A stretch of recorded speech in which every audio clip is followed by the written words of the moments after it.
একাদশীর দিন দুপুরবেলা আমি কি দিয়ে খেলাম সেটা আপনাদের সঙ্গে একটু শেয়ার করে নেব। ছিল সামা চালের যেটা আমি বানাই একটু নুন দিয়ে একটু মাখা মাখা করে, সন্দেক নুন আমি ব্যবহার করি, আর এর মধ্যে একটু ঘি দিয়ে দিলাম। এখন দেব এর মধ্যে একটু সবজি। সমস্ত সবজি কিন্তু আমরা খাই না একাদশীর দিন। পেঁপে, কুমড়ো, গাজর, মিষ্টি আলু এসব দিয়ে আমি একটু বানিয়েছিলাম। আর এখানে ছিল একটু আমের চাটনি। কোনো রকম ফোড়ন আর হলুদ ব্যবহার করি না, এজন্য একটু গুড় দিয়ে বানিয়েছিলাম।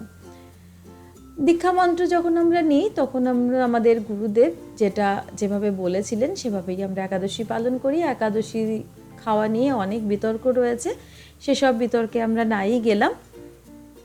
মোট কথা একাদশী করলে শরীরটা একটু ভালো থাকে, এই জন্যই একাদশীটা করা। নিয়েছি বেলের শরবত আর ঘরে পাতা টক দই। এটাই ছিল একাদশীর দুপুরের খাবার।